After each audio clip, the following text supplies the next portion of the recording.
Merci, Olivier Falorni. Merci, Monsieur le Président.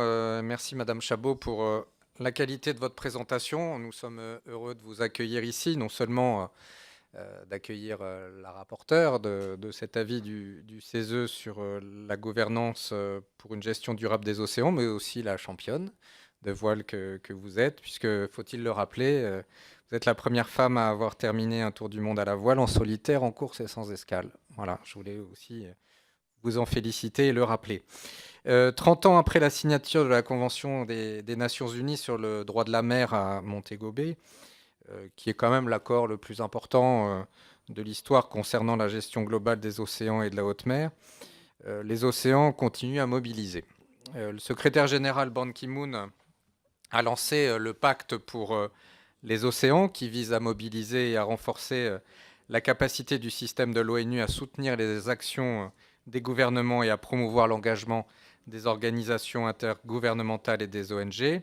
Et dans ce contexte, le CESE s'est posé, à mon sens, la bonne question, c'est-à-dire celle de savoir comment gérer collectivement et préserver les écosystèmes de cet espace extrêmement précieux pour l'être humain. Alors dans cette optique de gouvernance et de gestion durable des océans, vous nous avez fait part aujourd'hui de vos préconisations, qui s'articulent donc autour de 4 grands thèmes: la poursuite de l'effort de connaissance et de recherche sur la mer, la promotion de la gestion durable des activités humaines en mer, la prévention des dommages environnementaux majeurs et l'amélioration de la gouvernance. Alors la lecture d'un article du programme international sur l'état des océans la semaine dernière m'a montré à quel point il est urgent de considérer vos recommandations. Dans ce texte, on peut lire que l'état de santé des océans décline plus rapidement que ce que l'on pensait, notamment sous l'effet de 3 composantes: le réchauffement, la désoxygénation et l'acidification.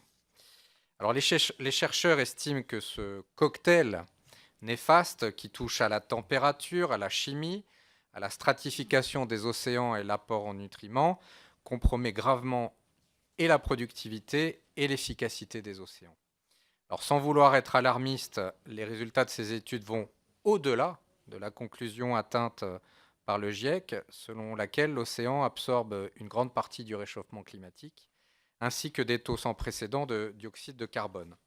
Les chercheurs ont prévenu que l'impact cumulé avec les facteurs de stress de l'océan était bien plus grave que les estimations précédentes. La combinaison des différents facteurs a un impact global supérieur à la simple addition des effets de chaque facteur individuellement.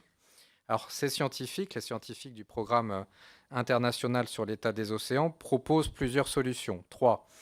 Ils ont indiqué en premier qu'il était urgent de réduire les émissions mondiales de CO2 pour limiter l'augmentation des températures à moins de 2 degrés. Ensuite, de garantir la mise en place effective d'une gestion basée sur la communauté et les écosystèmes, favorisant les pêcheries de petite échelle. Enfin, de construire une infrastructure mondiale pour la gouvernance des hautes mers.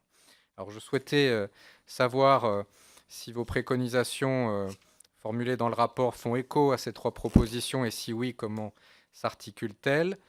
Et enfin, j'ai lu dans le rapport que le Conseil demande que la biodiversité marine, composante fondamentale de la diversité biologique, en particulier dans les collectivités ultramarines, qu'elle soit traitée à la hauteur de son importance dans la loi cadre sur la biodiversité. Alors je voulais savoir simplement si, selon vous, il faut réaffirmer la place des aires marines protégées dans ce projet de loi. Je vous remercie.